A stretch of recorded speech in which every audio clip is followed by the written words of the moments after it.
Hi friends, आप सभी का आपके अपने यूट्यूब चैनल यूपीएससी इन्फो 24 में स्वागत है। तो दोस्तों, हम उम्मीद करते हैं कि आप सभी लोग स्वस्थ होंगे और खुश होंगे।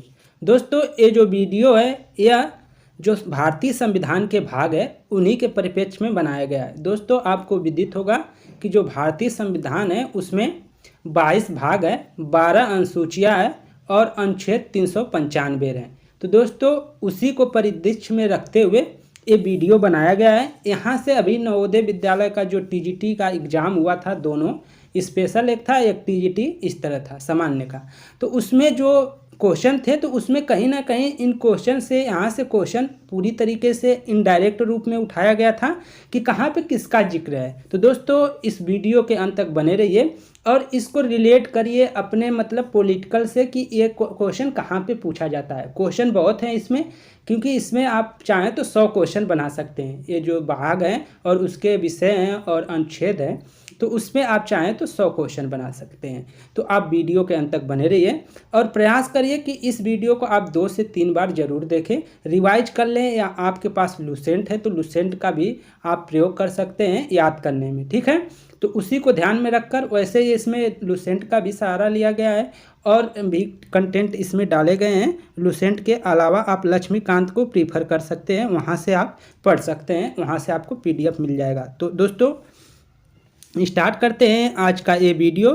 तो आप देख रहे हैं कि क्वेश्चन है, क्वेश्चन क्या कहेंगे, पूरा पूरा भाग है। ठीक है, तो इसमें भाग 1 से लेकर 22 तक का जिक्र है, उसका विषय दिया गया है और उसके भाग हैं और विषय है और अनुच्छेद है। तो देखते हैं भाग 1 में क्या है। भाग जो 1 है उसमें संघ और उसका राज्य क्षेत्र के बारे में दिया गया है और उसके बाद उसका जो जिक्र है वो 1 से लेकर 4 अनुच्छेद में है। इधर आप देख रहे होंगे भाग दिया गया है, उसका विषय है और उस संबंधित अनुच्छेद है।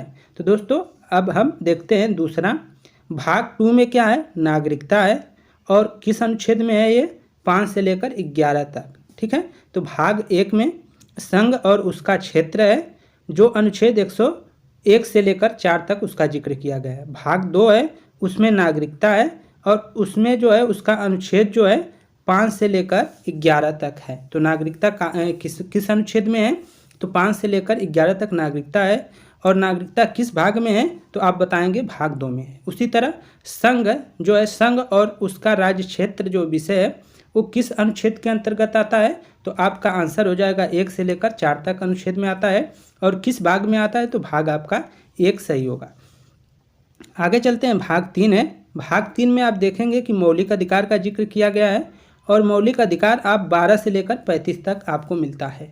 12 से लेकर 35 तक मौलिक अधिकार है। वैसे आपका मौलिक अधिकार 14 से शुरू होता है और 32 तक जाकर ख़त्म हो जाता है। जो संवैधानिक उपचारों का अधिकार है, अनुच्छेद 32, वहाँ तक ख़त्म होता है। लेकिन पूरा अगर देखा जाए पूरे मौलिक कर्तव्य को, तो उनका अनुच्छेद 12 से लेकर 35 तक जिक्र है। 14 से स्टार्ट होता है, 32 तक ख़त्म होता है, समानता से और संवैधानिक उपचारों के अधिकार से। तो दोस्तों, ये है और इसका जो जिक्र है भाग 3 में है। ठीक है, और अनुच्छेद 12 से लेकर 35 तक। तो भाग 3 में किस चीज़ का जिक्र किया गया है, क्या रखा गया है, तो भाग 3 में रखा गया है मौलिक अधिकार। और मौलिक अधिकार का अनुच्छेद क्या है, तो 12 से लेकर 35 तक है। इसको आप नोट करते रहिए। आगे चलते हैं।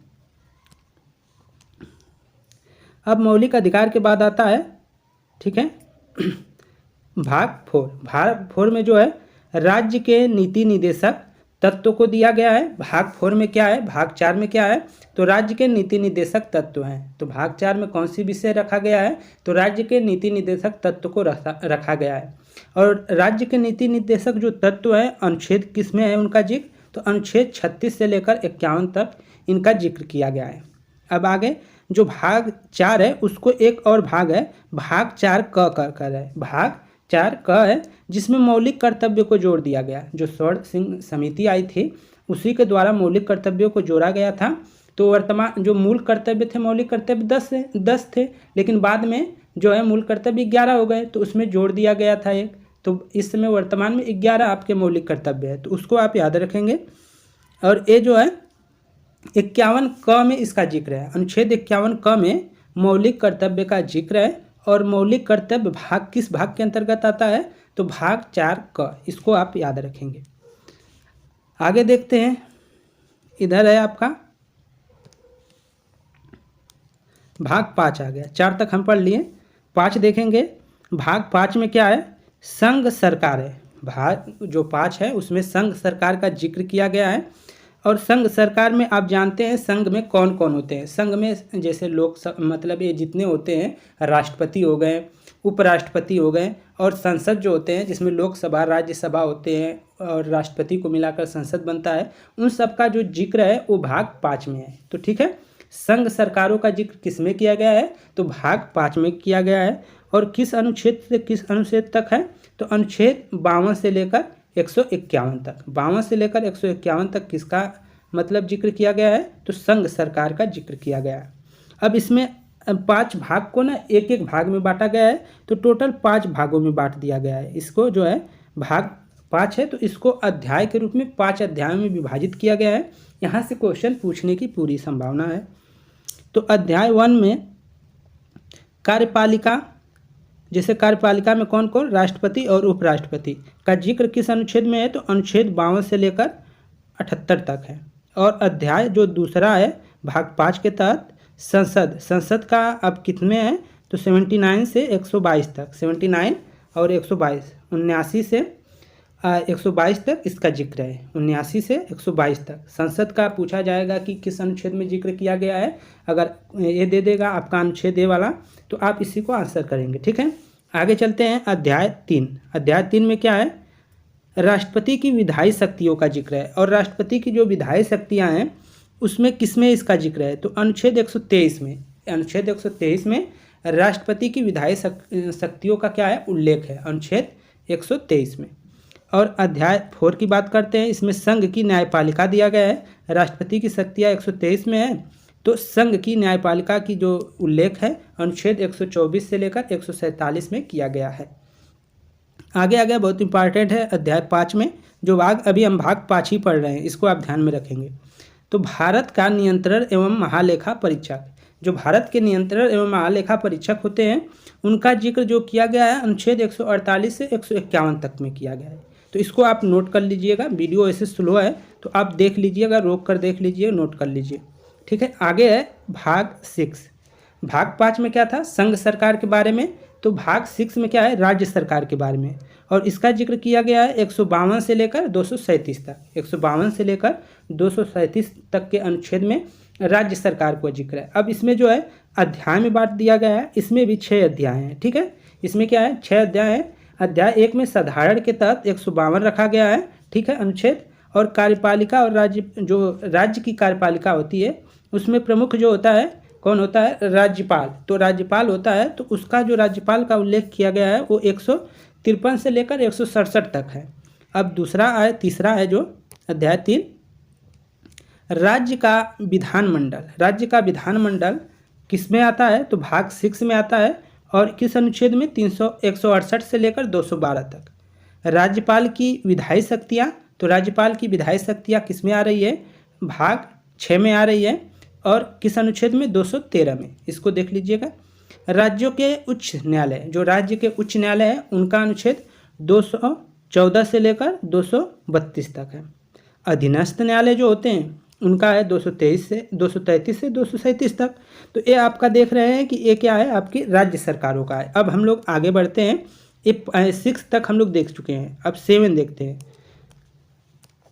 जो भाग 7 है उसमें प्रथम अनुसूची के भाग ख के राज्य संविधान के 7वां संशोधन अधिनियम 1956 द्वारा क्या किया गया है, निरसित कर दिया गया है। जो 238 अनुच्छेद है उसको इस समय निरसित किया गया है, एक प्रकार से हटाया जैसे जाता है वैसा किया गया है। ठीक है, निरसित उसको शब्द दिया गया है। तो इस समय कहीं कहीं आपको भाग 7 नहीं दिखेगा। ठीक है, अब हम भाग 8 का बात करते हैं। तो भाग 8 जो है उसमें क्या जिक्र किया गया है, उसमें संघ राज्य जो क्षेत्र है उसको जिक्र किया गया। और ये है अनुच्छेद 239 से लेकर 242 तक। ठीक है, भाग 8 में कोई पूछे आपसे क्या है तो आप बताएंगे इसमें क्या है, संघ जो है, संघ के राज्य क्षेत्र जो आते हैं उनका जिक्र है। और एक किसमें है, तो 239 से 242 तक। अब आती है भाग 9, और ये क्वेश्चन बार बार पूछा है। भाग 9 में क्या है, पंचायती व्यवस्थाएं हैं, और पंचायती व्यवस्थाओं में आप नगर पालिका भी आ जाएगा, आपका जो ग्राम पंचायत है उसको भी ले लेंगे। तो जो पंचायतों में इसका जिक्र है 243 से 243 9 तक है, तो इसको आप ध्यान में रखेंगे। और ये संविधान के 73वां संविधान संशोधन 1992 द्वारा क्या किया गया था, जोड़ा गया था। और भाग 9 जो है क में, उसमें क्या है, नगर पालिका, और नगर पालिका किस संविधान संशोधन जोड़ा गया है, तो 74वां संविधान संशोधन द्वारा जोड़ा गया है, जो 1992 में हुआ है। आगे चलते हैं, 10वां नंबर देख लेते हैं।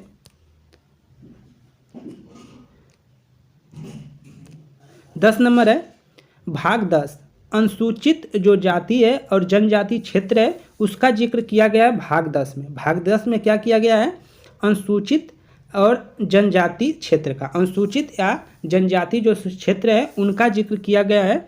और यह अनुच्छेद 244 से लेकर 244 कम है। अनुच्छेद आप जरूर याद रखिएगा, इसको आप 2-3 बार रिवीजन कर लीजिएगा, नोट कर लीजिए और रिवीजन कर लीजिएगा, इस तरह याद नहीं होगा, ठीक है। तो भाग 10 जो है उसमें अनुसूचित तथा जनजाति क्षेत्र का उल्लेख है।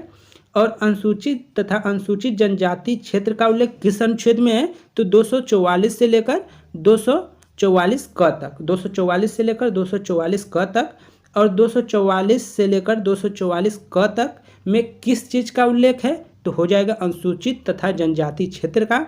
और पूछे कोई कि भाग 10 में क्या है, तो अनुसूचित तथा जनजाति क्षेत्र का है। तो ऐसे आपका क्वेश्चन 3-3 बनेगा एक में। 11 भाग 11 देख लेते हैं।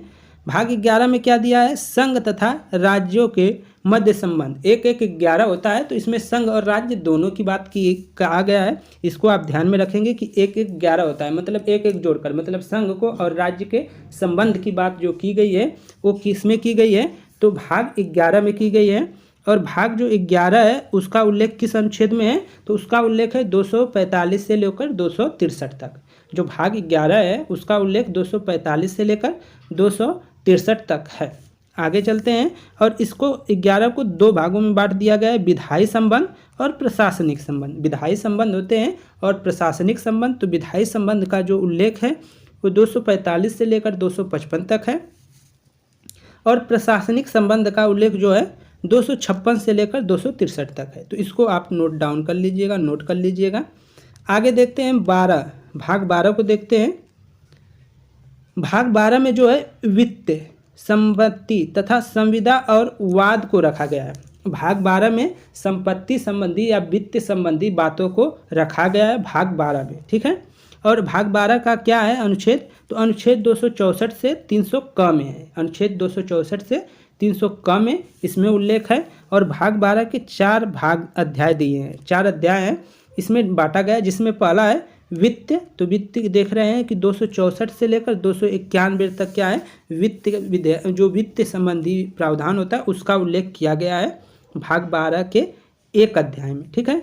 भाग 12 के दूसरे अध्याय में क्या है, तो ऋण लेना जो है, लेने से संबंधित प्रावधान किया गया है। तो उसमें क्या है, अनुच्छेद 292 से 293 तक है। ऋण लेने का अधिकार किस भाग में है, तो हो जाएगा भाग 12 के 2 अध्याय में है। और किस अनुच्छेद में है, तो अनुच्छेद ए बता देंगे, 292 से 293 तक। अध्याय 3 में क्या है, प्रशासनिक संबंध दिया गया। अध्याय 3 में प्रशासनिक संबंध, जैसे संपत्ति से संबंधित, संविदाओं से संबंधित अधिकार और बाध्याएं और वाद, तो इसका उल्लेख किया गया है 294 से 300 तक। और सबसे जो महत्वपूर्ण है उस अध्याय 6 वाला है, भाग 12 के अध्याय नहीं 6 नहीं, अध्याय 4 वाला, ठीक है। अध्याय 4 में जो है, भाग 12 के अध्याय 4 में संपत्ति का अधिकार है। जो संपत्ति का अधिकार 7वां मूल अधिकार था हम लोग का, उसको हटा दिया गया मौलिक अधिकार से, और उसको अब क्या कर दिया गया, संपत्ति के अधिकार में रख दिया गया। 44वां संविधान संशोधन जब हुआ था तो संपत्ति के अधिकार को हटा दिया गया, और उसको हटाने के बाद इसी में रख दिया गया है। तो ये बार बार पूछता है, तो इसको अब क्या कर दिया है, कानूनी अधिकार बना दिया गया है, और ये 300 क के अंतर्गत रखा गया है। तो ये आपको समझ में आ चुका होगा। आगे बढ़ते हैं, ज़्यादा वो नहीं है दोस्तों, रटना पड़ेगा इसको, बिना रटे तो ये आएगा नहीं, ठीक है। समझना है, थोड़ा सा रटना भी है। आगे आपका भाग 13 है। भाग 13 में क्या है कि भारत के राज्य क्षेत्र के भीतर व्यापार, वाणिज्य तथा आवागमन मतलब समागमन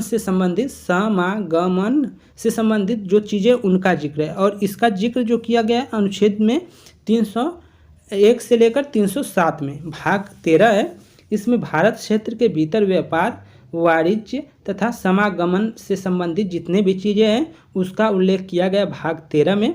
और ये 301 से 307 तक इनका क्या है जिक्र है, ये आप ध्यान में रखेंगे।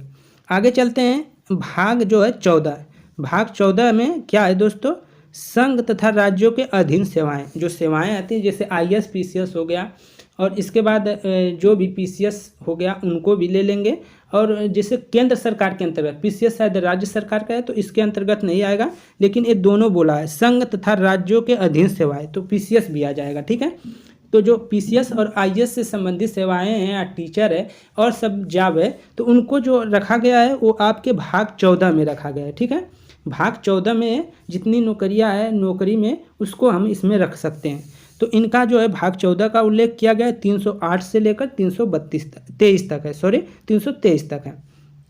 सेवाएं जो हैं अध्याय 1 में 14, भाग 14 के अध्याय 1 में क्या है वर्णित है, तो सेवाओं का उल्लेख है। और किस अनुच्छेद में उल्लेख है, तो 308 से लेकर 314 तक है। आगे है अध्याय 2, मतलब 14 भाग 14 के अध्याय 2 में लोक सेवा आयोग का जिक्र है। और इसमें लोक सेवा आयोग किस अनुच्छेद में इसका जिक्र है, तो अनुच्छेद 315 से 323 तक। तो अलग अलग लिख लीजिए और इसको एक दो बार देखते रहिए, तभी याद होगा, नहीं तो आप नहीं याद कर पाएंगे, भूल जाएंगे। कुछ तो आगे का याद हो जाएगा, पीछे का याद हो जाएगा, लेकिन आपको जो इम्पॉर्टेंट है उसको हम अंत में बता देंगे कि क्या क्या याद करना है। आगे है निर्वाचन आयोग, ये बहुत इंपॉर्टेंट है। तो भाग जो 15 में है वो क्या है, निर्वाचन आयोग। यहाँ पे भाग रहना चाहिए, भाग नहीं है। तो भाग 15 में निर्वाचन आयोग है और इसका अनुच्छेद 324 से 329 क तक व्यूरर है। व्यूरर जो है इसका 324 से लेकर 329 क तक है। और भाग 16 में क्या है, कुछ वर्गों के संबंध में विशेष जो उपबंध होते हैं उनका जिक्र किया गया है। और एक कौन सा है अनुच्छेद, तो इसका अनुच्छेद है 330 से 342 तक। तो भाग 16 में कुछ वर्गों के संबंध में विशेष प्रावधान है, तो ये है अनुच्छेद 330 से लेकर 342 तक। ठीक है, कहीं कहीं बोलने में कुछ त्रुटियां हो जाती है तो उसको क्षमा करें। आगे दोस्तों भाग 17 बहुत इंपॉर्टेंट है। भाग 17 में क्या है, राज्य भाषा का उल्लेख है। भाग 17 में राज्य भाषा का उल्लेख है। और भाग 17 में 343 से लेकर 351 तक क्या है, राज्य भाषा का उल्लेख है। तो भाग 17 के अनुच्छेद 343 से 351 में राज्य भाषा उल्लिखित है, ऐसे हो जाएगा।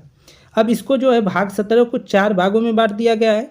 पहला है संघ की जो भाषा होती है उसको, संघ की क्या भाषा रहेगी, हिंदी रहेगी कि अंग्रेजी रहेगी, तो उन जो मतलब भाषाएं उसको है। तो राज्य भाषाएं जैसे 22 भाषाएं हैं राज्य भाषाएं, तो उनसे संबंधित हो जाएगा। तो 343 बार बार पूछता है तो 343 लगा लेंगे। और आगे जो है 351 भी है, तो 351 या 343 जो भी आ जाएगा उसको करना पड़ेगा। अब वहीं पे कर दे क्वेश्चन टफ बनाने के लिए, मिलान करने के लिए, तब यहाँ पे क्या होगा, अगर PCS IAS की तैयारी कर रहे हैं तो PCS में तो पूछेगा, IAS में शायद इससे तथ्य तो नहीं पूछता, IAS में वो बस इस तरह पूछता है जो समझ वाला। ठीक है, ये लेकिन ये PCS में पूछ सकता है। और PCS के अलावा ये सब परीक्षा में पूछेगा ये। अध्याय 1 जो भाग 17 का अध्याय 1 है, अध्याय 1 की संघ की जो भाषा है वो उसका उल्लेख किया गया है 343 से 344 के बीच। प्रादेशिक भाषाओं का उल्लेख 345 से लेकर 347 के बीच है। और सर्वोच्च न्यायालय या उच्च न्यायालय आदि की जो भाषाएं हैं उनका उल्लेख किसमें है, किस अनुच्छेद में है, तो उनका अनुच्छेद 348 से 349 में है। तो भाग 17 के अध्याय 3 में सर्वोच्च न्यायालय, उच्च न्यायालय आदि की भाषाओं से संबंधित उल्लेख किया गया है। और ये 348 से 349 तक के जो अनुच्छेद है उसमें इसका उल्लेख वर्णित है या जिक्र किया गया है। तो सर्वोच्च न्यायालय, उच्च न्यायालय आदि की भाषा का उल्लेख किस अनुच्छेद में है, तो अनुच्छेद 348 से 349 के बीच है। विशेष निदेश किस संबंध में है, तो 350 से 351 के अनुच्छेद में इसका जिक्र है। तो आगे चलते हैं 18, 19, 20 और ये आखिरी है। आपात उपबंध, ये तो याद होना चाहिए। 3 प्रकार की आपातकालीन शक्तियां हैं, तो उनको आप याद कर लीजिएगा। राष्ट्रीय आपातकाल, राष्ट्रपति शासन, और इसके बाद वित्तीय आपातकाल, तो उसको आप अलग अलग कर नोट कर लीजिएगा। ये भाग 18 में इसका जिक्र किया गया है, तो भाग 18 में है, और 352 से 360 में। और भाग 19 में प्रकीर्ण है, और इसका उल्लेख किया गया है 361 से 367 अनुच्छेद में। भाग 20 जो है इसमें संविधान संशोधन है, और इसका उल्लेख है 368 अनुच्छेद में। ठीक है, ये बहुत इंपॉर्टेंट है, इसको आप जरूर नोट कर लीजिएगा, ये वाला। ठीक है, आगे भाग 21 है, इसमें अस्थायी संक्रमणकालीन तथा विशेष उपबंध है 21 में, और इसका जिक्र है 369 से 392 अनुच्छेद में। आखिरी का 22 भाग है, इसमें संक्षिप्त नाम, प्रारंभ, हिंदी में प्राधिकृत पाठ और निरसन, और इसका उल्लेख किया गया है अनुच्छेद 300 आपका 93 से 395। तो फ्रेंड्स, ये थे। हम एक बार दोबारा हम बता देते हैं कौन कौन सा इम्पॉर्टेंट है, तो उसको आप ज़रूर कर लीजिएगा। हम लोग ऊपर से आ जाते हैं। ठीक है, इधर देख लेते हैं। आप इसको आप ध्यान में रख कर करिएगा। ये वाला आप याद कर लीजिएगा, भाग 1, भाग 2, भाग 3, भाग 4, भाग ये जो 4 क है इसको भी याद कर लीजिएगा। ये सब बहुत इंपॉर्टेंट है, यहाँ से क्वेश्चन पीछे पूछे गए हैं। ठीक है, भाग ये वाला भी भाग 5 आपका रहना चाहिए। ठीक है, भाग 5 को याद कर लीजिएगा, संघ सरकार। और संघ सरकार में जो याद करने लायक है वो संसद वाला। ठीक है, संसद का जिक्र कहाँ है, फिर राष्ट्रपति की शक्तियों का जिक्र कहाँ है, संघ की न्यायपालिका का जिक्र कहाँ है, 124 बार बार पूछा गया है। नियंत्रक प्रमाण लेखा परीक्षक का जिक्र किस अनुच्छेद में, ये भी बार बार पूछा गया है। आगे चलते हैं, तो इसको आप जरूर नोट कर लीजिएगा। और इसके बाद भाग 6 है, जो इसमें क्या है, राज्य सरकार है। तो राज्य सरकारों से उतना क्वेश्चन नहीं है, लेकिन कुछ जैसे है राज्यपाल की शक्तियाँ, राज्यपाल की विधायी शक्तियाँ, उच्चतम न्यायालय का जो है और अधीनस्थ न्यायालय का, ये सब आपको याद रखना चाहिए। ठीक है, इतना इंपॉर्टेंट नहीं है लेकिन याद रखेंगे। इसमें जो है आपका ये वाला आपका पूछता नहीं है, कभी पूछा नहीं गया, हो सकता है आगे पूछे। लेकिन भाग 8 का जो है संघ राज्य क्षेत्रों के बारे में कहीं कहीं पूछ लिया है। लेकिन ये वाला जो 9 वाला है बहुत बहुत इंपॉर्टेंट है। इसमें दोनों 73वां संविधान संशोधन और 74वां संविधान संशोधन से क्वेश्चन बार बार पूछा जाता है कि 73वां संविधान संशोधन पूछेगा तो पंचायती राज्य से हो जाएगा, 74वां पूछेगा तो नगर पालिका से हो जाएगा। इसको याद रखेंगे। और पंचायत का तो ये बार बार पूछा है, 343 में इसका उल्लेख है, तो इसको याद रखेंगे। ये 343 पंचायत का है, तो 343 जो है भाषा से भी संबंधित है। ये 243 है, यहाँ पे 343, 243 तो पंचायत है, 343 तो भाषा है। इसको आप याद रखिएगा, जोड़ लीजिएगा। आगे जो है इसमें 10 वाले को आप देख लीजिएगा। भाग 10 जो है इसका भी कई बार पूछा गया है। और इसके बाद यहाँ पे तो कुछ उतना है नहीं, 11 भाग उतना पूछा नहीं गया है, तो इसको आएगा नहीं। हाँ, 12 भाग में है। 12 भाग का ये जो संपत्ति का है ये बार बार पूछा गया है, तो ये 12 भाग में इसको आप याद रखिएगा। ये वाला बार बार क्वेश्चन पूछा गया है कि संपत्ति का अधिकार का उल्लेख किस अनुच्छेद में है, तो 300 क में है। आगे है 13 नंबर से उतना क्वेश्चन आता नहीं है, लेकिन आप याद रखिएगा। आगे है जो ये लोक सेवाओं के बारे में एक खूब पूछा है, तो लोक सेवाओं तो अर्थात ये आपका जो भाग 14 है ये भी आपका इम्पॉर्टेंट हो जाता है। तो लोक सेवाओं के बारे में पूछे तो इससे बताइएगा 315 से लेकर 323 तक है। निर्वाचन का जरूर याद रखिएगा। इस समय दिल्ली में चुनाव भी था आज, तो चुनाव बीत चुका है। एमसीडी का चुनाव था तो हो चुका है, देखिए कौन सा प्रत्याशी जीतते हैं। ठीक है, आपकी सरकार बनती है या दोबारा भाजपा का ही बनता है। एमसीडी का चुनाव था, यहाँ पे पिछली बार भाजपा था, और इसके मतलब पहले 3 होते थे नगर पालिका, लेकिन उसको क्या है एमसीडी को 1 कर दिया गया था, और अब एक ही एमसीडी बना दिया गया है। तो यहाँ पे ये दिल्ली का हाल, हम लोग दिल्ली में बैठे हैं तो दिल्ली का हाल थोड़ा जानते हैं। देखिए केजरीवाल जीतते हैं और कौन। आगे चलते हैं 16 भाग 16 जो है इसमें क्या है 330 से 342 तक है। तो भाग 16 में कुछ चीज़ें आपको याद करनी है और उतना इम्पॉर्टेंट नहीं है, तो लेकिन ये निर्वाचन आयोग वाला ये जरूर याद कर लीजिए। और मतलब इसके बारे में, निर्वाचन आयोग के बारे में आप विस्तृत ही पढ़ लीजिए। निर्वाचन आयोग से एनबीएस में बहुत पेपर आया, मतलब ज़्यादा क्वेश्चन पूछे थे निर्वाचन आयोग के बारे में। ठीक है, आगे है बहुत इम्पॉर्टेंट है ये भाग 17 में राज्यभाषा है, ये भी बहुत इम्पॉर्टेंट है, इसको याद कर लीजिएगा। और ये सब आप जरूर इसको एक बार देख लीजिएगा, भाग 17 को जरूर एक बार देख लीजिएगा, इसको बार बार पूछता है। अब इसके बाद नीचे का बचा, तो आपका ए वाला इम्पॉर्टेंट है। ए वाला उतना नहीं है, ए वाला उतना नहीं पूछता है, अभी तक नहीं पूछा है।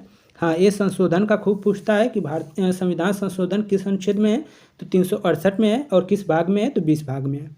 अब इसके बाद कोई उतना नहीं है, बस थोड़ा मोड़ा ये याद कर लीजिएगा, और सब बाकी के सही हैं। तो आपको बता दिए हैं कि कौन कौन इंपॉर्टेंट है, उसको चाहे तो आप अलग से नोट्स बना लीजिएगा। तो फ्रेंड, ये था भारतीय संविधान के 22 भाग और उससे विषय और उसके अनुच्छेद। तो हो सकता है कि आप लोग को वीडियो पसंद आई हो।